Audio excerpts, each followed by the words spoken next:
جان کے اعتبار سے، مال کے اعتبار سے، اور پھر اس سے آگے بڑھ کر نظریات اور عقائد کے اعتبار سے، مختلف اعتبار سے لوگوں کو پریشانیاں پیش آ رہی ہیں۔ حالات جو کچھ ہیں وہ کوئی مخفی نہیں ہے، پوشیدہ نہیں ہے۔ اس وقت میڈیا کے ذریعے اور مختلف ذرائع ابلاغ سے ہم سب معلوم کرتے رہتے ہیں کہ حالات کیا ہیں، پریشانیاں کیا ہیں۔ خاص طور پر مسلمان اس سلسلے میں انتہائی مظلومانہ زندگی گزار رہا ہے۔ لیکن بھائیوں، افسوسناک صورتحال یہ ہے کہ حالات اور مسائل کے باوجود مسلمانوں کے اندر شعور ابھی تک بیدار نہیں ہوا ہے۔ اگر شعور بیدار ہو تو وہ سوچیں، غور کریں، فکر کریں، تدبیریں اختیار کریں، حالات کو سدھارنے اور سنبھالنے کی کوششوں میں لگ جائے۔ لیکن ایسا لگتا ہے کہ امت اس طریقے پر مطمئن بیٹھی ہے جیسے کہ انہیں کچھ نہ پیش آیا، جیسے ایک آدمی اطمینان کے ساتھ میں اس وقت میں رہتا ہے جبکہ تمام حالات درست چل رہے ہوں اور کوئی پریشانی نہ ہو، اور تمام حالات حسب دستور چل رہے ہوں، تو اس صورت میں جیسا مطمئن ہونا چاہیے تھا ہم لوگ آج بھی اسی طرح مطمئن ہیں۔ شادی بیاہ ویسے ہی چل رہی ہے، کھانا پینا ویسے ہی چل رہا ہے، مختلف اور معاملات ویسے ہی چل رہے ہیں۔ غور، فکر، تجسس اس سلسلے میں حالات کا زیر قابو لانے کے سلسلے میں کوششوں کا ہونا، ایسا لگتا ہے کہ دور دور تک امت اس کے اوپر غور کرنے کو تیار نہیں۔ یہ جو صورتحال ہے یہ انتہائی خطرناک صورتحال ہے۔ ایک تو یہ ہے کہ آدمی کوئی نقصان اٹھائے اور اسے اس کا احساس ہو جائے کہ مجھے نقصان ہو رہا ہے، اور ایک یہ ہے کہ نقصان ہو لیکن وہ سمجھے کہ مجھے نقصان نہیں ہو رہا ہے، احساس زیاں جاتا رہا۔ نقصان ہوا، ایک آدمی کو احساس ہو گیا کہ میرے دکان پر نقصان ہوا ہے، میرے مکان پر نقصان ہوا ہے، میری فلاں چیز کے سلسلے میں مجھے نقصان سے دوچار ہونا پڑا ہے، تب تو وہ آدمی بیدار ہوگا۔ بیدار ہونے کے بعد کوشش کرے گا کہ نقصان کی تلافی کی جائے۔ لیکن جس آدمی کو نقصان ہونے کے باوجود نقصان ہونے کا احساس بھی نہ ہوا ہو، گھر چوری ہو گیا لیکن وہ آرام سے بیٹھا ہے ایسا جیسے کہ چوری نہ ہوئی، اسے لوٹ لیا گیا لیکن وہ ایسا مطمئن ہے جیسے کہ اس کے ساتھ کوئی حادثہ ہی نہ پیش آیا ہو، تو بھائیوں یہ صورت زیادہ خطرناک ہوتی ہے۔ اگر نقصان ہو اور نقصان کے ساتھ آدمی کو احساس نقصان ہو جائے، احساس زیاں ہو جائے، تو وہ خسارے میں نہیں ہے، وہ آج نہیں تو کل سمجھ جائے، اس کے لیے حالات بن جائیں گے، وہ تدبیریں سوچتا رہے گا۔ لیکن اگر وہ احساس زیاں بھی اسے نہ ہوا تو یہ زیادہ خطرے کی بات ہوتی ہے۔ اس وقت ہم یہ محسوس کرتے ہیں کہ امت مسلمہ احساس زیاں سے بھی عاری و خالی ہوتی جا رہی ہے۔ اس قسم کے اجلاس کا مقصد یہ ہے کہ اس وقت لوگوں کو اس بات کی جانب توجہ دلائی جائے کہ حالات یہ ہیں، مسائل یہ ہیں، اس کا احساس پیدا کریں گے۔ ہم کوشش کریں گے کہ بھائی اس نقصان کی تلافی کیسے ہوگی، اس کے لیے کیا تدبیر ہونی چاہیے، کن وسائل کو کام میں لانا چاہیے، حکمت عملی کیا بنانا چاہیے، کس طرح حکمت عملی تیار کرنا چاہیے، کن کن لوگوں کو اس سلسلے میں لے کر ان سے مذاکرہ کرنا چاہیے۔ یہ اس وقت میں ہوگا جب کہ ہم کو اس کا احساس ہو جائے گا۔ اس وقت جو صورتحال ہے اس میں سب سے بڑی بات یہ ہے کہ ہم ہندوستان کے رہنے والے ہیں، ہمارے آبا و اجداد ہندوستان کو بنانے والے ہیں، اور انہوں نے اس کے اندر پوری اپنی حصہ داری رکھی، بلکہ اس کو پروان چڑھانے میں اور اس کو بنانے میں، اس کو سنوارنے میں ان لوگوں کا سب سے بڑا دخل رہا۔ اس لیے ہم یہاں کے باشندے ہیں، یہاں کے رہنے والے ہیں، اور اس سرزمین کے برابر کے حصے دار، لیکن ہمارے ساتھ وہ سلوک ہونے لگا ہے جو کسی کرایہ دار سے ہوا کرتا ہے۔ اس لیے ہمیں بتانا ہے کہ ہم حصے دار ہیں، ہم یہاں کے کوئی کرایہ دار نہیں۔ دوسری بات یہ ہے کہ ایسی سازشیں کی جا رہی ہیں جس سے کہ یہ سمجھایا جائے لوگوں کو کہ یہ مسلمان یہاں کے رہنے والے نہیں ہیں، ان لوگوں کا یہاں کوئی حصہ نہیں، اور جب یہاں کوئی حصہ ان کا نہیں ہے تو ووٹ ڈالنے کا بھی کوئی حق نہیں۔ یہ ان لوگوں کی کوششیں ہیں، ان لوگوں کی سازشیں ہیں جو ظالمانہ کردار ادا کر رہے ہیں کہ مسلمانوں کو ووٹ کے حق سے محروم کر دیا گیا ہے۔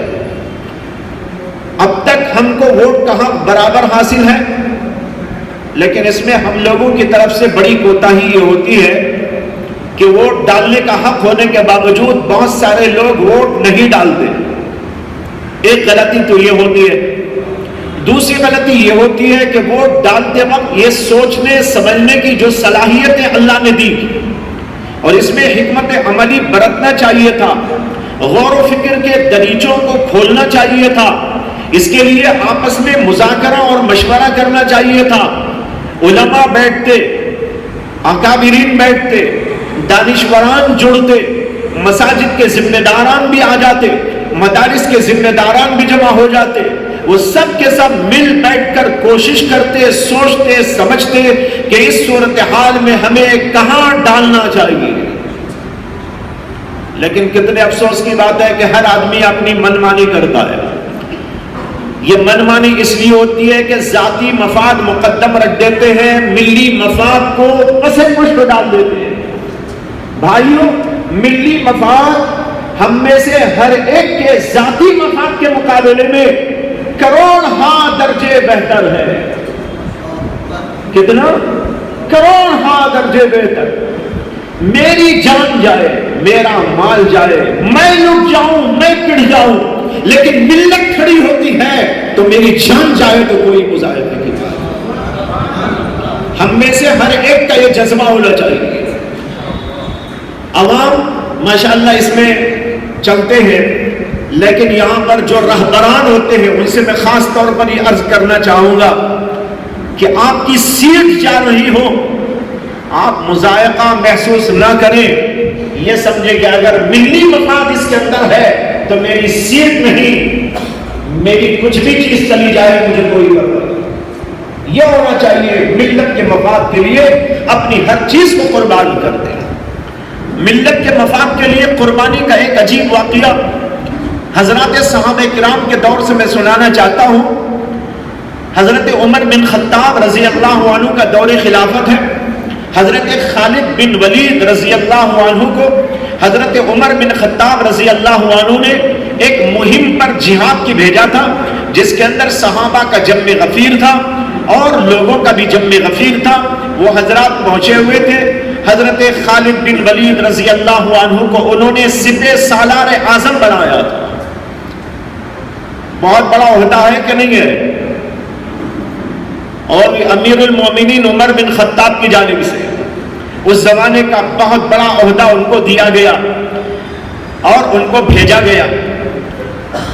گھمسان کی جنگ چل رہی تھی، این لڑائی کے موقع پر، جبکہ معاملہ اتنا نازک ہے، اتنا نازک ہے کہ اب اور تب میں گاڑی ادھر بھی ہو سکتی ہے، ادھر بھی ہو سکتی ہے، یعنی بالکل آخری مرحلے پر ہے۔ حضرت عمر بن خطاب رضی اللہ عنہ کا خط حضرت خالد بن ولید کے نام پہنچتا ہے۔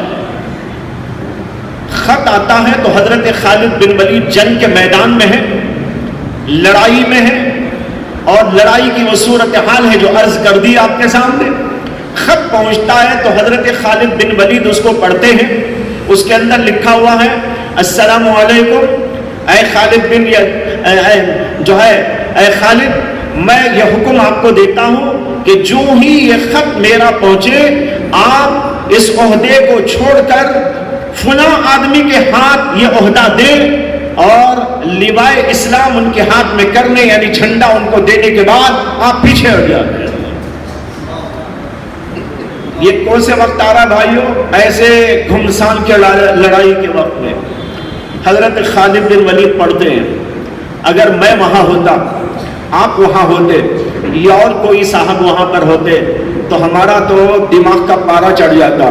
ہم کہتے ہیں میں ایسی محنت کر رہا ہوں، میں یہ کر رہا ہوں، میں وہ کر رہا ہوں، میں تو جنگ کو آخری مرحلے تک پہنچا چکا ہوں، اب مجھے یہ خط آیا ہے۔ خط لے کر وہ جو ہے چھوڑ کر بھاگ کے آ جاتا اور کہتا کہ مرے کہ جیے کچھ بھی ہو جائے، ملت کچھ بھی چلی جائے، کہیں بھی چلی جائے، مجھے کیا پرواہ کرنے کی ضرورت ہے، میرے عہدے سے مجھ کو معزول کر دیا تو اب مجھے کیا کرنا چاہیے، چھوڑ کے بھاگنا چاہیے۔ یہ کہہ کر ہم چھوڑ کے بھاگ کے آ جاتے، لیکن حضرت خالد بن ولید رضی اللہ تعالی عنہ نبوت کے پروردہ تھے، ان کا دل دماغ سب بن چکا تھا۔ حضرت خالد بن ولید رضی اللہ عنہ خط پڑھنے کے بعد جیب میں اپنے رکھ لیتے ہیں، جنگ جاری رکھتے، جنگ جاری رکھتے ہیں، کسی کو خط سناتے بھی نہیں۔ جو محنت کرنی چاہیے، جو مجاہدہ کرنا چاہیے، جس طرح آگے بڑھنا چاہیے بڑھتے ہیں، یہاں تک کہ چند لمحوں کے بعد اللہ کی فتح آتی ہے، مسلمانوں کو الحمدللہ فتح نصیب ہوتی ہے، کافروں کو شکست فاش ہو جاتی ہے۔ اس کے بعد جب جنگ تھم جاتی ہے تو حضرت خالد بن ولید رضی اللہ عنہ ایک طرف کو آتے ہیں اور جو وہاں کے ضروری لوگ ہوتے ہیں جن سے مشورہ ہوا کرتا ہے یا جن کے سامنے بات رکھی جاتی ہے، ایسے بڑے بڑے حضرات کو لے کر ایک طرف آتے ہیں اور کہتے ہیں کہ دیکھو بھائیو، حضرت امیر المومنین کا خط میرے نام آیا تھا لیکن اس وقت میں سنا نہیں سکا، اس لیے کہ بہت ہی گھمسان کا مسئلہ تھا۔ اس وقت میں اگر میں ہٹ جاتا تو ہو سکتا ہے کہ پانسا پلٹ جاتا اور ہم شکست کا سامنا کر بیٹھتے، اس لیے میں نے اس وقت تو یہ خط نہیں سنایا، اب میں آپ کو سناتا ہوں۔ اس کے بعد خط سناتے ہیں کہ امیر المومنین نے کیا لکھا۔ سنانے کے بعد میں کہتے ہیں کہ امیر المومنین نے فلاں کے ہاتھ میں جھنڈا دینے کے لیے کہا ہے، آئیے سامنے جھنڈا پکڑیے، میں ہٹتا ہوں۔ بھائیو، اس کو کہتے ہیں ذاتی مفاد پر ملی مفاد کو ترجیح دینے کا مسئلہ۔ آج امت کے اندر اس کا شعور بیدار ہونا چاہیے۔ یہ کب ہوگا؟ جب ہم ملیں گے، جڑیں گے، بیٹھیں گے، اتفاق اور اتحاد کے ساتھ گفتگو کریں گے، حالات کا جائزہ بھی لیں گے۔ یہاں پر ایک چیز کی ضرورت ہے، وہ ہے وحدت، اور ایک چیز کی ضرورت ہے وہ ہے حکمت، اور تیسری چیز کی ضرورت ہے وہ ہے ہمت۔ وحدت، حکمت، ہمت۔ جب ہمارے اندر وحدت پیدا ہوگی، اتحاد پیدا ہوگا، دیکھیے بہت سے مسائل میں ہم میں اختلاف رہتا ہے، مختلف نظریات کے لوگ ہم میں موجود ہیں، لیکن یہ نظریات تو اپنے اپنے نظریات اپنی جگہ پر رہیں گے، لیکن اس سے ملی مفاد میں اگر کوئی رکاوٹ پیدا ہو رہی ہو تو اس کا مطلب یہ ہے کہ ہم سچے محمد صلی اللہ علیہ وسلم کے غلام نہیں۔ ہماری سچائی، ہماری دیانت، ہماری امانت کا تقاضا یہ ہے کہ ملی مفاد کے لیے اپنے نظریات سے بھی بلند ہو جائے، ملی مفاد کی خاطر ہر ایک کو اپنے ساتھ میں لے کر چلے۔ یہ سب سے اہم ترین اس زمانے کی ضرورت ہے۔ مولانا نے آیت پڑھی تھی آپ کے سامنے، لیکن اس کی تشریح وہ کرتے تو بہتر تھا۔ انہوں نے آیت کریمہ پڑھی تھی کہ اللہ فرماتے ہیں وَاعْتَصِمُوا بِحَبْلِ اللَّهِ جَمِيعًا وَلَا تَفَرَّقُوا۔ اللہ نے کہا کہ افتراق نہ کرو، یعنی آپس میں ایک دوسرے سے جدا نہ ہو جاؤ، آپس میں ایک دوسرے سے ٹکراؤ نہ پیدا کرو، بلکہ تمہارے اندر اتحاد اور اتفاق ہونا چاہیے۔ قرآن کریم کی ایک آیت میں نے آپ کے سامنے پڑھی تھی جس میں اللہ تعالیٰ نے کہا یا ایھا الذین آمنوا، اے ایمان والو، اذا لقیتم فئۃ فاثبتوا۔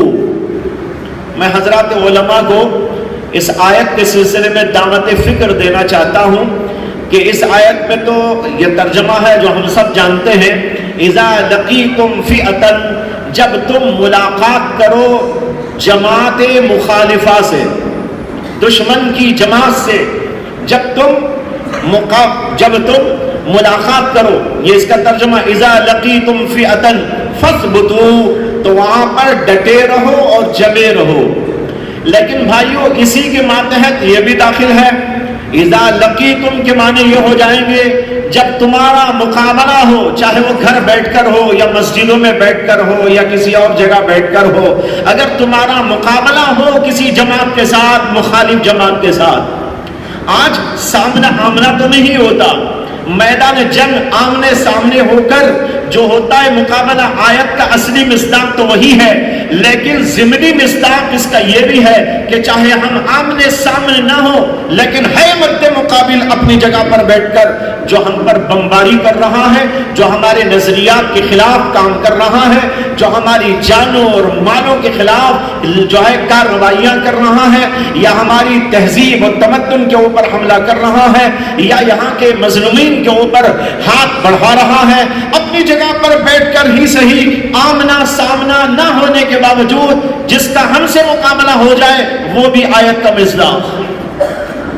اذا لقیتم فئۃ، جب تم مقابل ہو اس جماعت سے جو مخالفت پر اتر آئی، جو تمہیں تہس نہس کرنے پر اتر آئی، جو تمہارے نظریات کو برباد کرنے پر تلی ہوئی ہے، جو تمہاری جانوں اور مالوں پر حملے کرنے کے لیے تیار بیٹھی ہے، یہ اسی طریقے پر مظلوموں کے ساتھ بدسلوکی پر اتر آئی ہے، ظالم بن کر مظلوموں کے خلاف ہر طرح کی کارروائی کر رہی ہے، تو تمہیں فثبتو، وہاں پر جمے رہنا چاہیے۔ اسی کو میں نے کہا تھا ہمت، اللہ نے کہا فثبتو، ہمت سے کام لو۔ جب ہمت کرو گے، ڈٹے رہو گے، اگر تمہارے اندر ہمت نہ ہوگی تو راستہ چھوڑ کر بھاگ جاؤ گے، پھر مظلوموں کا ساتھ کیسے دو گے؟ حدیث میں آتا ہے کہ نبی اکرم صلی اللہ علیہ وسلم جب ابھی نبی نہیں بنائے گئے تھے، یعنی ظاہری طور پر، ویسے تو آپ کو بہت پہلے حضرت آدم علیہ السلام کی پیدائش کے وقت تھی، اس سے پہلے ہی بنا دیا گیا تھا، لیکن ظاہری طور پر نبوت کا جو سلسلہ شروع ہوتا ہے وہ 40 سال میں شروع ہوتا ہے۔ اللہ کے نبی صلی اللہ علیہ وسلم اس سے پہلے کا اپنا واقعہ بیان کرتے ہیں کہ ایک جگہ پر ایک میٹنگ تھی مکے والوں کے درمیان میں، جہاں فضل نامی چند لوگ جمع ہو گئے تھے، اور ان لوگوں نے مشورہ کیا تھا کہ ہم یہاں پر بیٹھ کر جو ہے اس بات کی کوشش کریں گے کہ ظالم کا ہاتھ روکیں گے، ظالم کو آگے بڑھنے نہیں دیں گے، اور مظلوموں کا ہم ساتھ دیں گے، کسی بھی طرح کے ظلم کو مکے کی سرزمین پر ہم برداشت نہیں کریں گے۔ اللہ کے نبی صلی اللہ علیہ وسلم کہتے ہیں کہ میں خود اس کے اندر شریک ہوا۔ مدینہ طیبہ جانے کے بعد، نبوت کے دور کے بعد، اللہ کے نبی صلی اللہ علیہ وسلم نے اس کا حوالہ دیتے ہوئے ارشاد فرمایا، آج بھی اگر کوئی مجھ کو بلاتا ہے، چاہے وہ کوئی بھی بلائے، اگر ظلم کی روک تھام کے لیے، انصاف کو دنیا میں بلند کرنے کے لیے، ظلم کو خاک میں ملانے کے لیے اگر کوئی مجھ کو بلاتا ہے تو میں آج بھی اس کے لیے تیار ہو جانے کے لیے۔ اللہ کے نبی صلی اللہ علیہ وسلم نے کہا، انصر اخاک ظالما و مظلوما، مدد کرو ظالم کی، مدد کرو اپنے بھائی کی، چاہے وہ ظالم ہو یا مظلوم۔ یہ عجیب حدیث ہے۔ اللہ کے نبی صلی اللہ علیہ وسلم نے فرمایا، انصر اخاک ظالما او مظلوما، اپنے بھائی کی مدد کر، چاہے وہ ظالم ہو تو بھی کر، مظلوم ہو تو بھی کر۔ حضرات صحابہ کو بڑا تعجب ہوا کہ اپنا بھائی یا کوئی بھی آدمی اگر ظالم ہو تو ہم کیسے مدد کریں، مظلوم ہو تو مدد کی جا سکتی ہے اس کی، ظالم کی مدد ہم کیسے کریں؟ اللہ کے نبی علیہ السلام نے فرمایا، ظالم کی مدد کرنے کا مطلب یہ ہے کہ اس کو ظلم کرنے سے روک دو، یہ اس کی مدد ہے۔ لہذا مظلوم کی مدد کرنا، ظالم کو ظلم سے روکنے کی کوشش کرنا، یہ اللہ کے نبی علیہ السلام نے ہم کو شریعت کا حکم دیا ہے، لہذا ہم کو اس کی کوشش کرنی چاہیے۔